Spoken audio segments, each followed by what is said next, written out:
So what we want to talk about, really, what I want to go through really is a sort of general overview about how we got to where we are in terms of this whole ESG and all of these various frameworks, and there's a lot of them. Also, just sort of heads up, some of the slides I'm going to be showing have got a lot of text.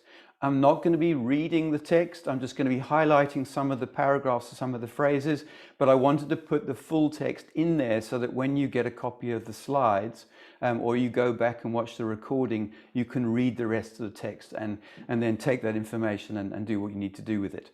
So yeah, just to forewarn you, lots of slides with lots of text, but the intention is not to read through all the text. I just want to highlight it and then leave it there for you for future reference. So let's get into it. Whoops, a little bit too quick off the mark. So what drives me? I'm Tim Holmes. I'm one of the senior partners at Cerdar Group and head of sales. I serve on boards as a chairman. I mentor several clients. I mentor a CEO who just started recently, so that's been interesting. I also have a lot of conversations with a lot of businesses about what they're struggling with from a governance perspective, but also just from a business construct and a business management and business growth perspective. So it's been interesting last couple of years. We had lots of good and bad stories, and I'll try and include some of them as we go in terms of experience shares as we go through the different topics. But what really, I suppose, drives me and what I want really to be the theme of this talk is this whole concept of that good directors grow companies, but great directors change lives. Because what we're talking about is this whole stakeholder, what do they call it now? Stakeholder inclusivity. So if we manage to find a way to include all of our stakeholders, which is where this environmental and social bit is coming from, if we can include all our stakeholders in our thinking as directors on the board, then we have a potential to change lives, literally and figuratively and economically. We can change the outcomes for people's lives because we're talking to clients, suppliers, staff, we're talking to environmental bodies, we're talking to the environmental impact we have as a business, we're talking to creating opportunities where there might not have been opportunities before because of what we can do and the resources we have as a business.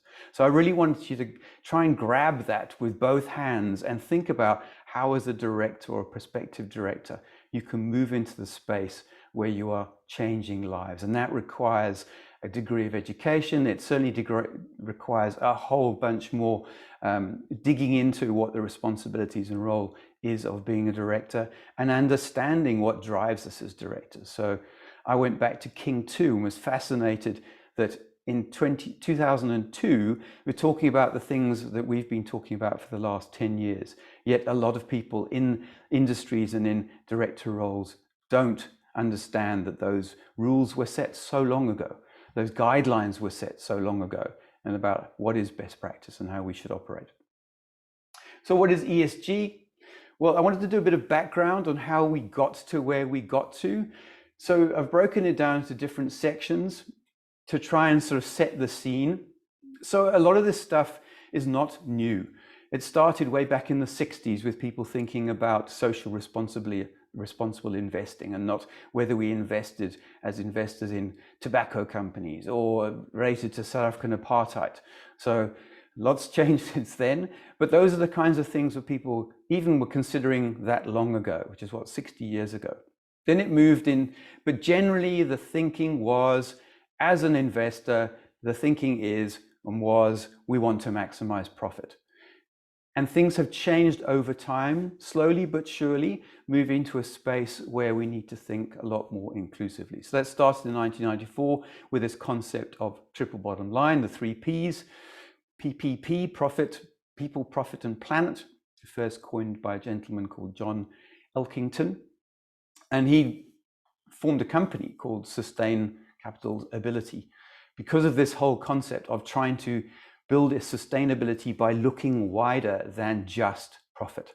We need to think about the impact on the people and place of our business. So what impact do we have on the planet? What impact do we have on our people and society as a whole? Then various guidelines came out and rules. So GRC, governance, risk and compliance, was really sort of rules, and it became more of a regulatory kind of framework and a strategy for managing an organization's overall governance. I think those rules still apply. I'll touch on them briefly, and there's a slide that gives a bit more detail about what they encompass, because I think they're a good reference point. And then 2012, we had the CRISA, so Code of Responsible Investing in South Africa. So it's taking that theme of how do we invest with responsibility, how do we think about the broader impact of a business, and starts to give some kind of guidance to institutional investors. And unfortunately, a lot of this stuff is still sitting in the institutional investor space, but I think certainly with the younger generations, there is a move to being much more part of the way we do things around here and things we think about when we're buying products, when we're investing in shares, and when we're thinking of even joining companies as employees. So very brief.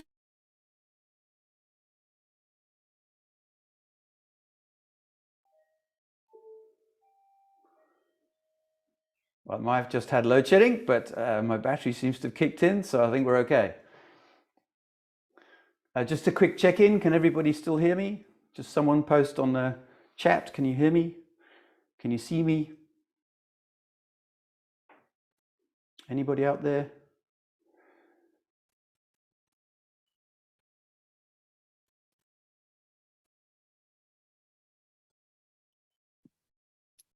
Hi, Tim. Yes, we can all still hear you. Fabulous. There was a deathly silence. I thought that the world had ended and I was going to have to come up with a pretty incredible plan to try and recover.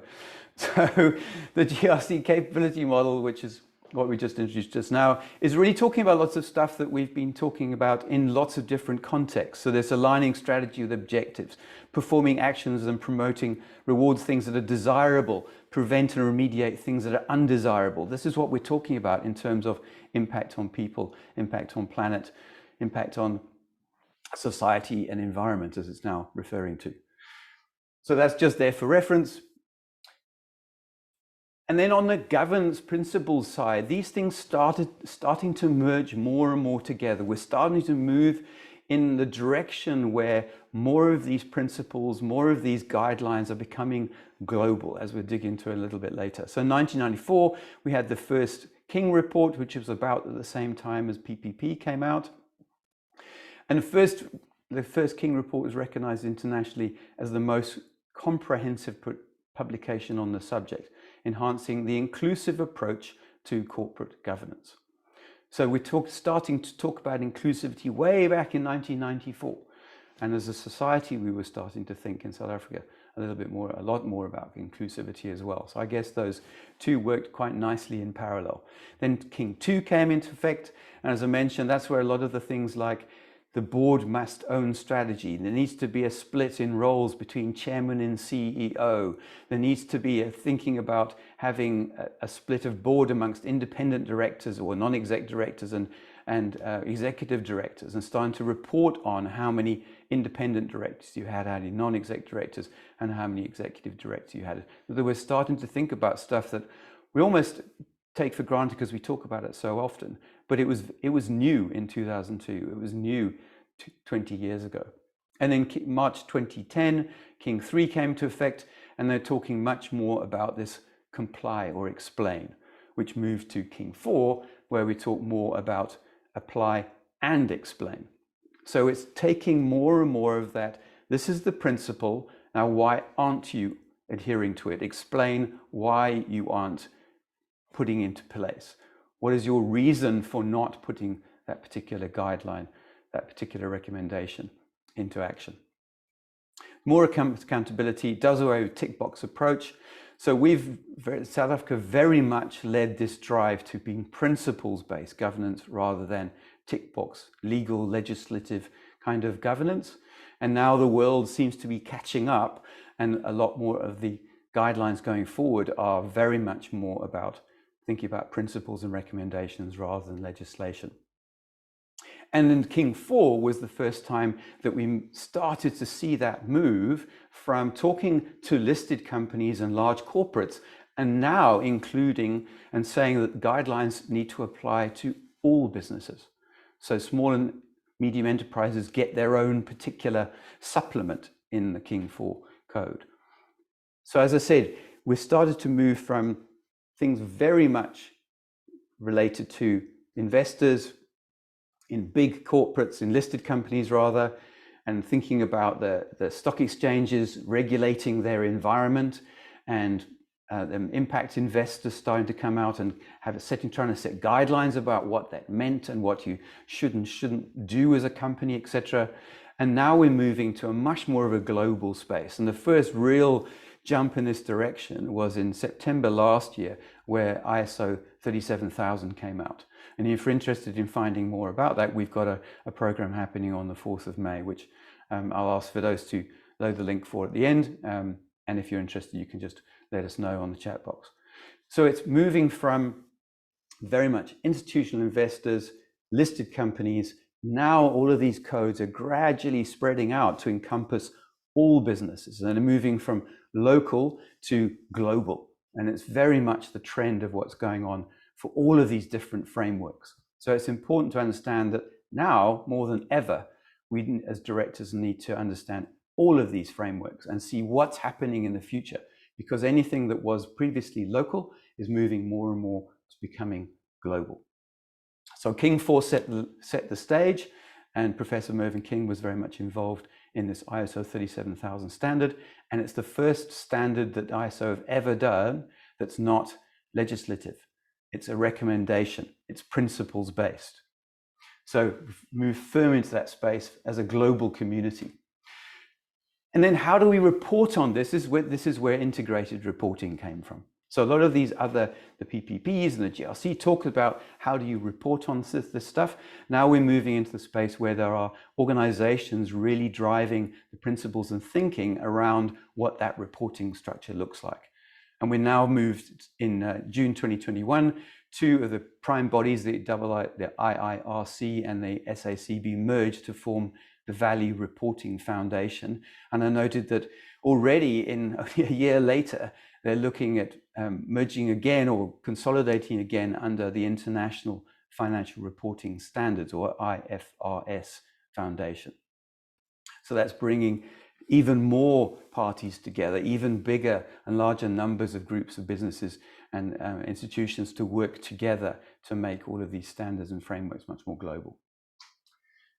And just so you know that the Value Reporting Foundation is very much about this integrated thinking principle and integrated reporting, and the two working together.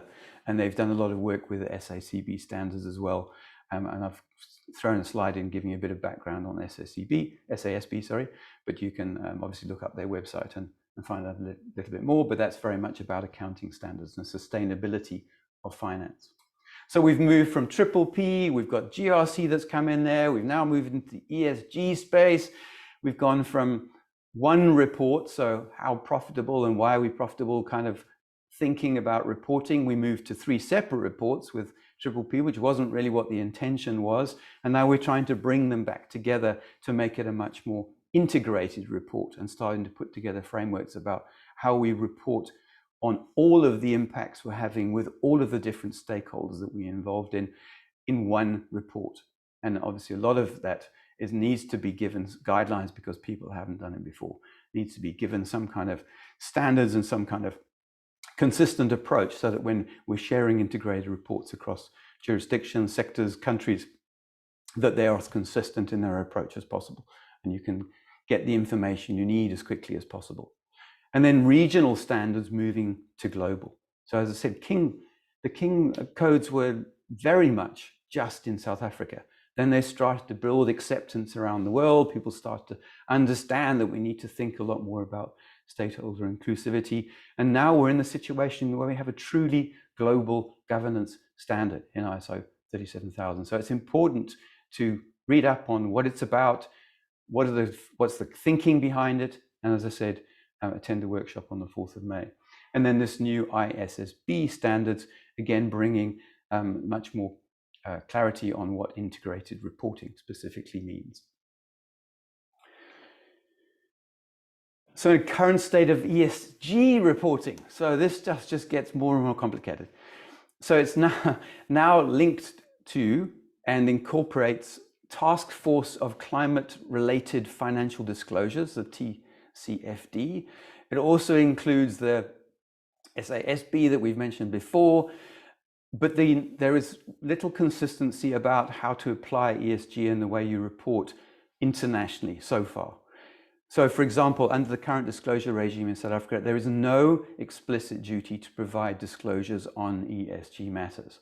Whereas in Europe, they've gone quite a long way down legislating about minimum requirements and that you must report on various different specific categories that are linked to particular things that they want to drive in the European market.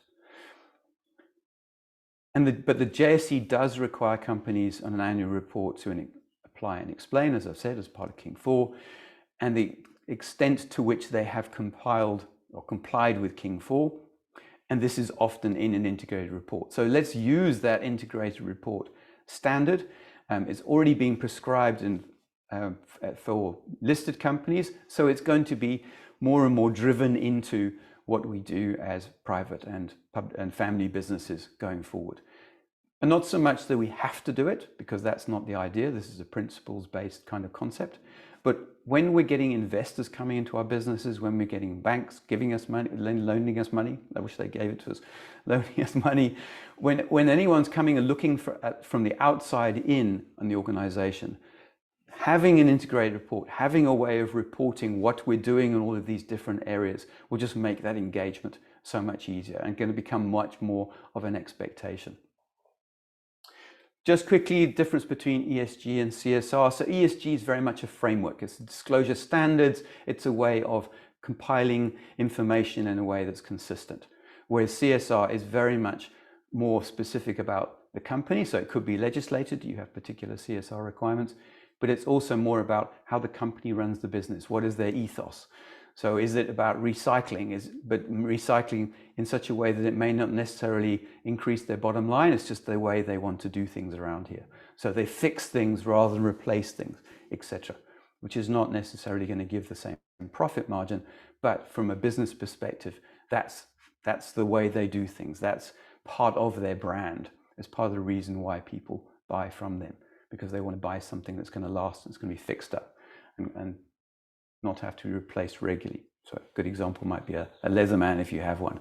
You can take it in and get it fixed and it's like new. You don't have to continuously buy them because they've only got a limited lifespan. And the various frameworks, so as I mentioned, these are the main ones. So if you want to look into more detail about what's going on in the ESG space, then these are the frameworks you need to look into. So there's the Global Reporting Initiative, GRI. There's the International Integrated Reporting Committee, the IARC, which I mentioned earlier. The Financial Stability Board's Task Force on Climate-Related Financial Disclosures. That's just about climate, the TCFD. And the Sustainability Accounting Standards Board, the SASB, which I mentioned earlier.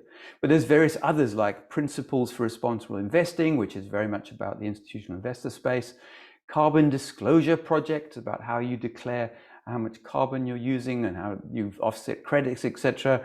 Streamlined Energy and Carbon Reporting, similar. And then the Workforce Disclosure Initiative, which is talking a lot more about health, safety, workers' rights. Are you using child labor, slave labor, all of those kind of things. So they're all linked to this environmental, social, and governance space, but they're all coming at it from a slightly different perspective, and they're all focused on a particular sector or subset of that information. So I'm not going to go through this, but GRI, a few details. It's very much standards based, and it gives you frameworks and it gives you ways of reporting things in a consistent way. This TCFD is specifically about governance, strategy, risk management, and metrics and targets, but very much more about environment focus or climate related focus. SASB is accounting standards, so similar concept about sustainability around the company, but thinking about how we measure that and monitor that from an accounting perspective. ESG specifically, so these are the kinds of things that they're looking for in the environmental part of that ESG. So when reporting on the environmental piece, the reports that people are looking to see is things like, how is a company combating climate change, which is why you might need to go to that TSFC. What is the company doing to reduce carbon emissions? So that's why there's that carbon guidelines. How is the company preserving biodiversity, improving air water quality, combating deforestation? That very clear environmental. I think all of us can understand how that fits into the environmental space. And how is the company responsible for using resources in its supply chain? So are we wasteful in the way we use resources? Are we recycling where we can, reusing where we can, or we just use once? So this whole drive for eliminating single-use plastics is part of this whole understanding that there are better ways of doing things, or replacing it completely. But we need to think about the whole chain of the way our business impacts the world, rather than just looking at the outcome. So it's how and what we do. Then environmental aspects that may be included in South Africa is how do we have some kind of energy usage information, or maybe energy generation information. Say we're energy neutral, for example, might be our goal as an individual organization. We need to report on that. Or sensitive natural habitats. So there's a particular area near where we are, and we are funding the preservation of that area. We are funding guards to make sure that flora and fauna is not being plundered, or animals aren't being trafficked, etc. So they're very much specifics to your regions, to your space, to your country, but they all fall under this whole sort of banner of what's good for the environment. And then social is about the people. So how does a company nurture its people in the workplace? Obviously health and safety, that kind of thing. The working environment, is it clean? Is it well ventilated? If you're in a factory, all of those kind of things. Are we thinking about inclusivity? Have we got an inclusive board? Do we have women on our board? Do we have diverse types of cultures and backgrounds on a board, etc.? What is the company's employee engagement like? Do we ever talk to our employees? Do we have regular evaluations? Do employees have a clear understanding of what the outcomes are that are expected? Do we ever rate the culture of the business, etc.? How do we protect data? How do we bring involvement from the community? All of those things fall under this social aspect. And obviously we've got the complexity in South Africa of how do we bring in that broad-based Black economic empowerment, and whether it's based on the specific rules or whether it's because it's the right thing to do. What are we doing? How do we document that? Are we telling people about it? And then the last piece is governance.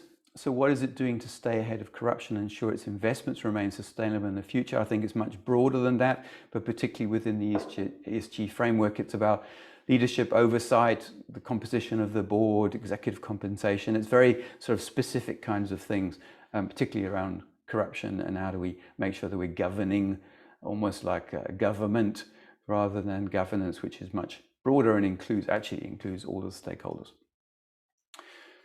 So that's the pieces of the puzzle, as it were.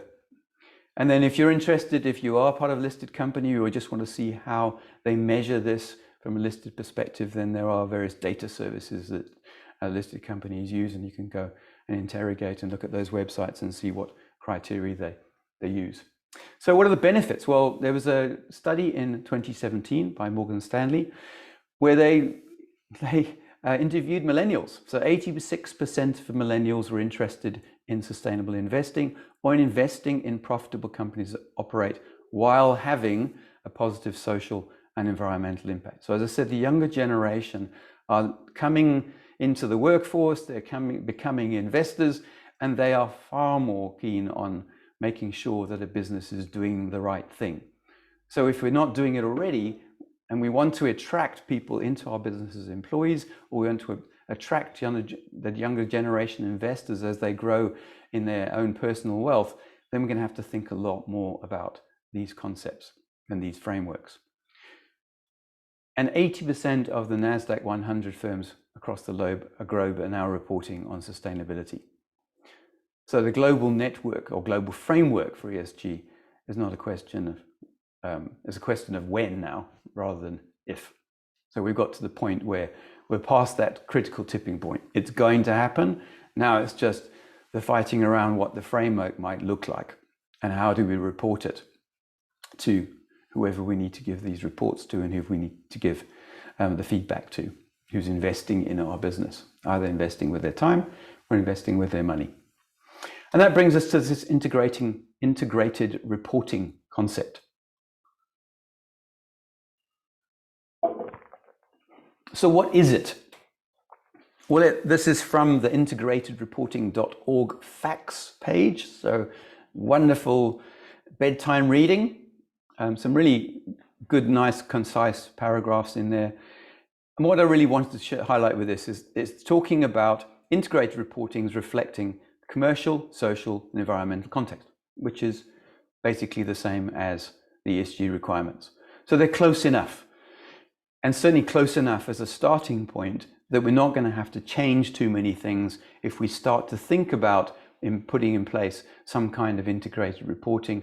And if not, having the comprehensive report in the first year, at least starting to think about the way it works and the questions we should be asking of the organization to get to that point in a few years' time, as it becomes more and more mandated or expected that you're going to be doing something like this. So it benefits anyone who's interested in the organization's ability to create value. So the integrated reporting is focusing much more on where do you create value and where are you reducing value, so that it's much broader and inclusive than simple frameworks about particular things like carbon and water and plastic. They want to start thinking about this framework as being much bigger than the problems we're currently addressing. So it starts to think about, as an organization, we need to say how we create value, but then where are we destroying value that might be linked to how we create value?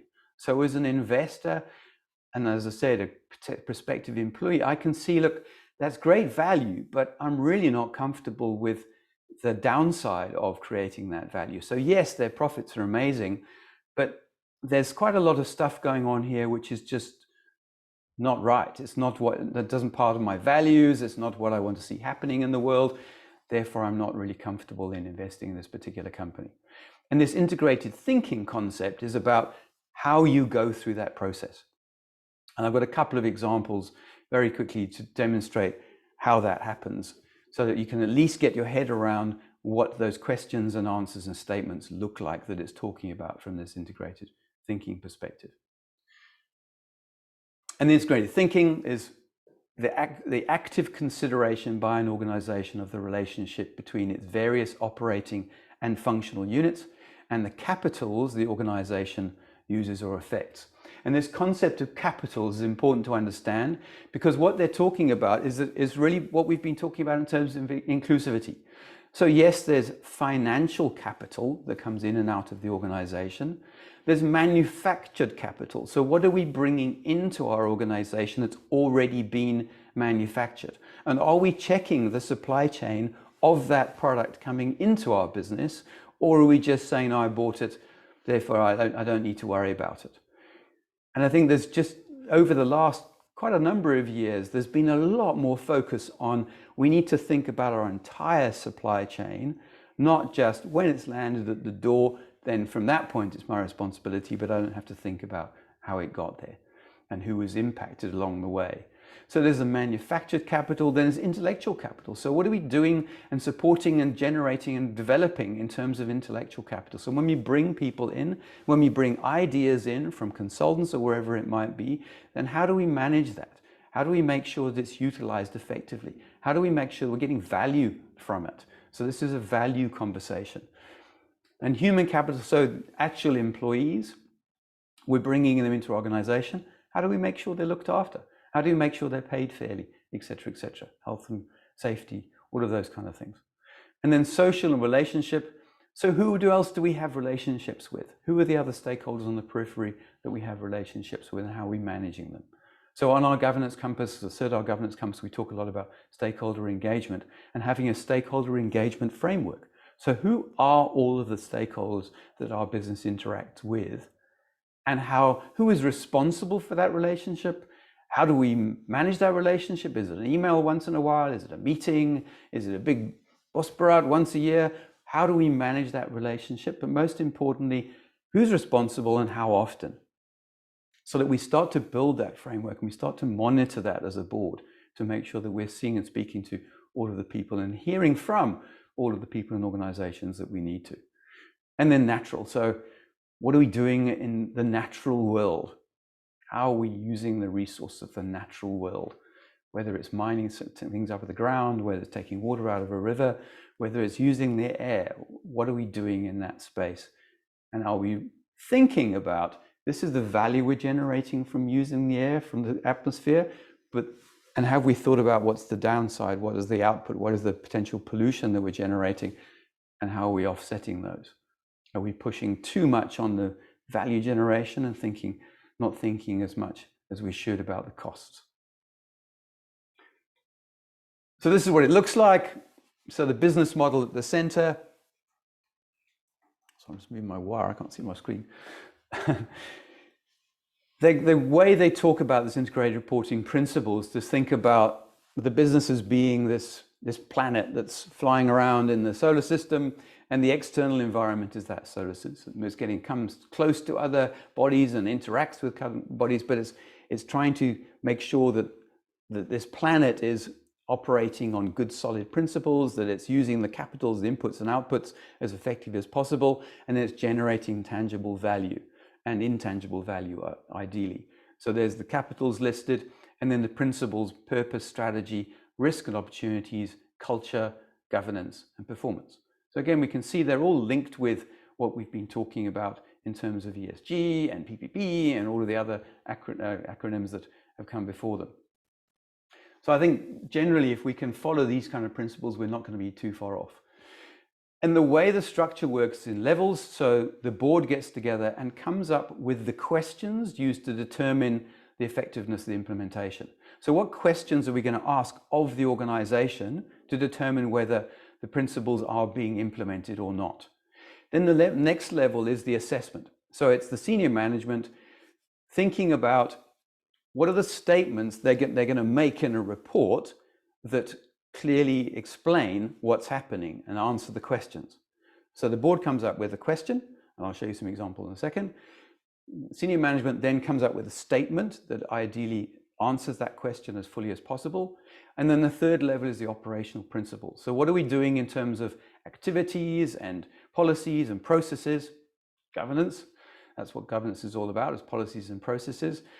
What are we doing within the organization? What principles have we applied to the operational parts of the business to make sure that on a good day, if the wind's blowing in the right direction, that we will be generating and adhering to and delivering on the environmental, social, and governance things that we've stated in the questions and the original policies, in the original principles. So it's broken down, as I said, purpose, strategy, risks and opportunities, culture, governance, and performance. So just a couple of examples. So for the purpose question, this is the board coming up with a question based on the company and the organization's purpose. So the question they're asking of the business is, how do we make a unique contribution to the needs of society, and why do we exist? That's the question this organization's come up with. So now you can start to see that then the statement is answering how we've done this, or what we've achieved, or whatever it might be that helps answer that question. Strategy: how does an organization seize opportunities, mitigate risks, and maximize resources available to us? So how, in the statement, how do we demonstrate that we are seizing the opportunities and we have been mitigating the risks, and we've been doing all the things that we need to do based on those questions? And looking at the governance one specifically, how does our board make a distinctive contribution to value creation for the enterprise and its key stakeholders? Good point, good question, great question. And performance: how do we measure and communicate the enterprise value we have created for our investors and the value we have created for our other key stakeholders? So it's inclusive, it's not just the shareholders, it's making sure that we ask the question of how we're creating value for all of the key stakeholders. May not be every single stakeholder, but certainly the key ones. And then the statements come back with something like, our organizational purpose is unique and clearly articulated, is brought to life in the interactions of our leadership, management, staff, customers, suppliers, etc. So that's their answer, their statement that tries to address that original question. And for strategy, we scan the horizon for strategic opportunities. We've identified our strategic objectives. So again, statements that try and answer that original question. Then we go into examples of the detailed processes that might be put in place. So we have identified the material external issues which create risks and opportunities. So that's the system, that's the process. We go through a process of identifying what those material external issues are, and then we report on them. The executive team completes a regular cross-functional assessment of all of these material issues.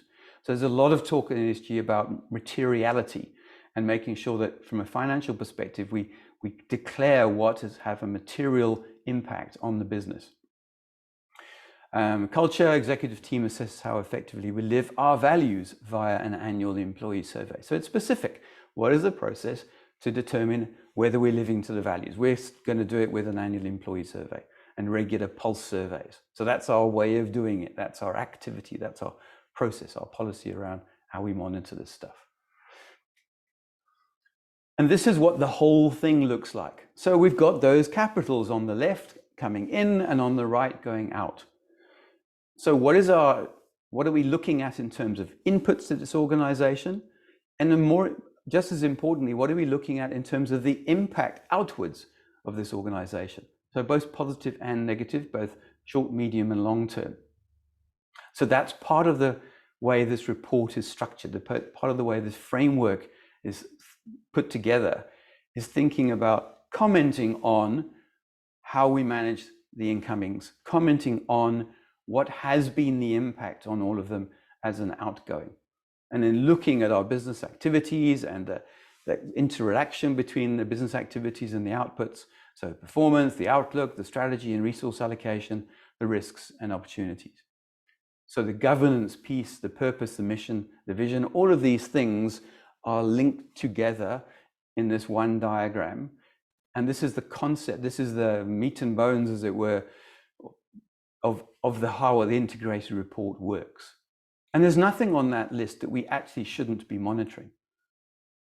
So that's the call, I suppose, is let's not think about necessarily what the specific value of ESG is right now, but we need to start thinking long term. This is not something you're going to implement in a matter of weeks or months even. It's probably going to be years, but it's coming. If it's not in your industry, it's not in your space already, it's coming. So we need to think about how we're going to move in that direction. How are we going to make sure that we are aware of our impacts as well as the value we create in all of these different areas.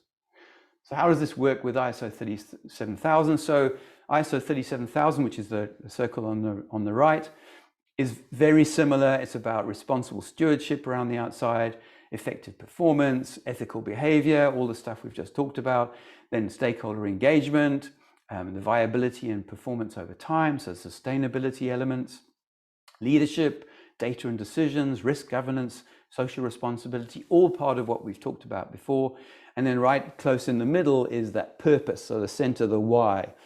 Again, one of the things that's mentioned in integrated reporting. And then value generation, again, linked to integrated reporting. Strategy, oversight, accountability, all part of the framework of integrated reporting. So these things are now starting to talk to each other much better. And it was interesting putting our strategic compass alongside of there, because we've been talking about this for 11, 12 years, and it talks to very similar topics. So we're quite comfortable that everything that's in that governance compass is also linked to a section in the ISO 37000, which was great and comforting, and just goes to show that the particular processes and policies and methodology we use is still valid. So King talks about principle number 5, governing bodies should ensure reports issued by the organization enable stakeholders to make informed decisions. So we've got to move in that direction.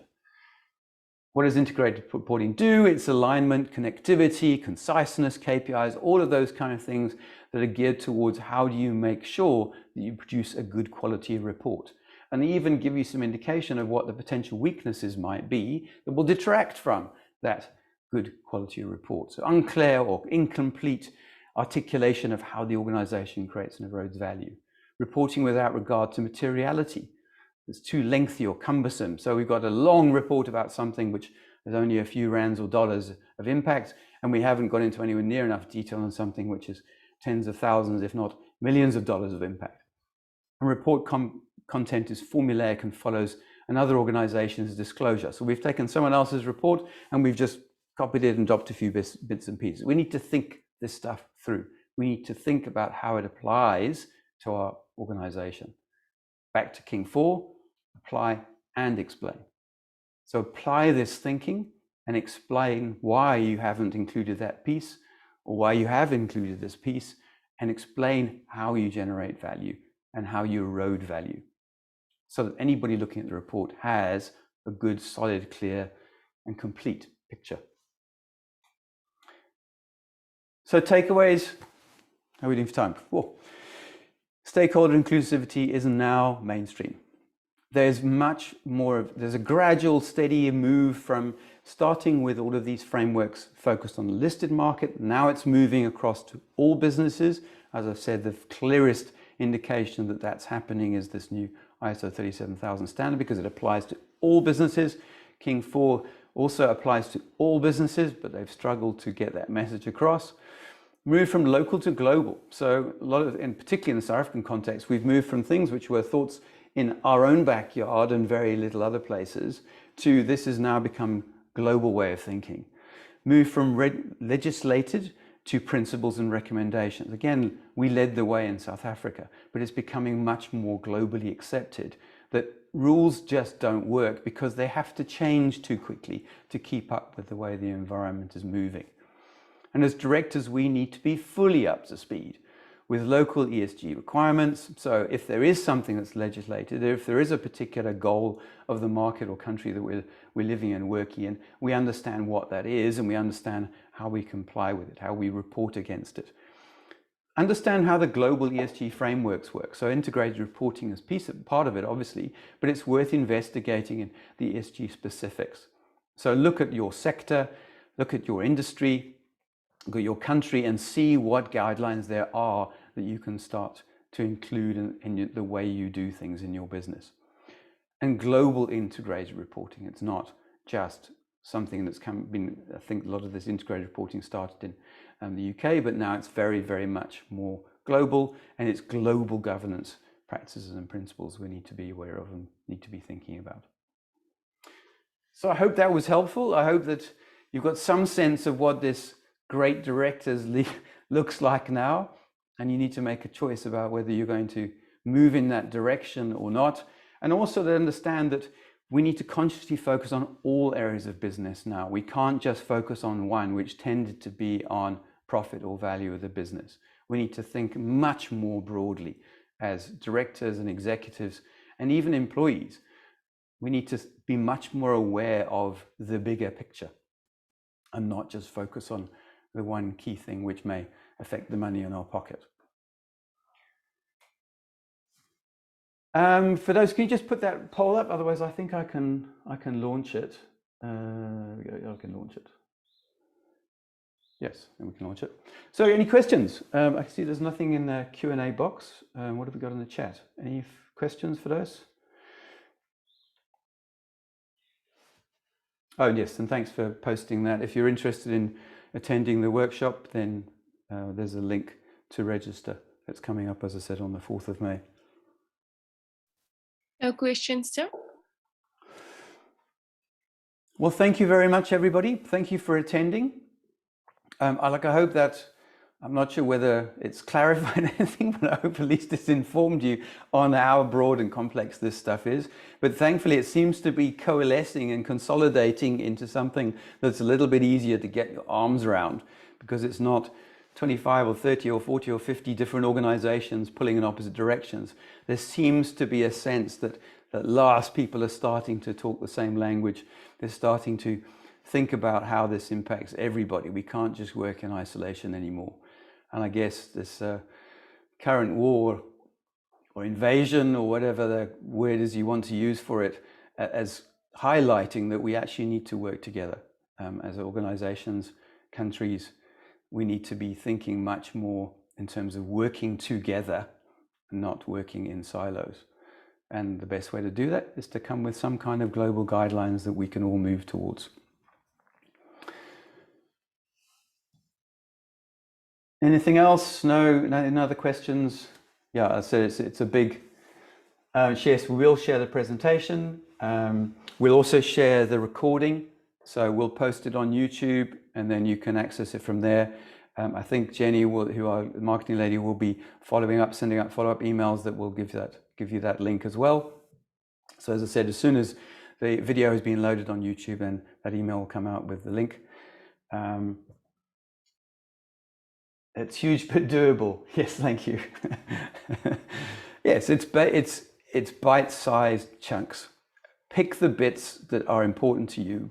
Pick the bits that you know you have an immediate ability to impact, that are material in what you impact, and start to think about what is the value generated by a particular activity and how is it producing value and erasing value.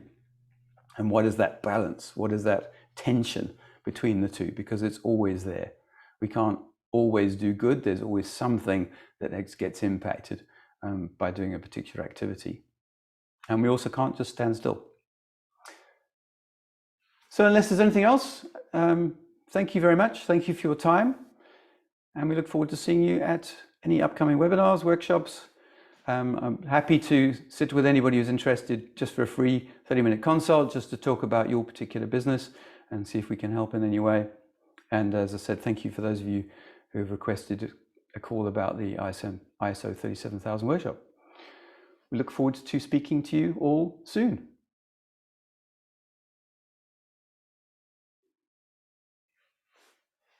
Thanks very much. Have a good afternoon.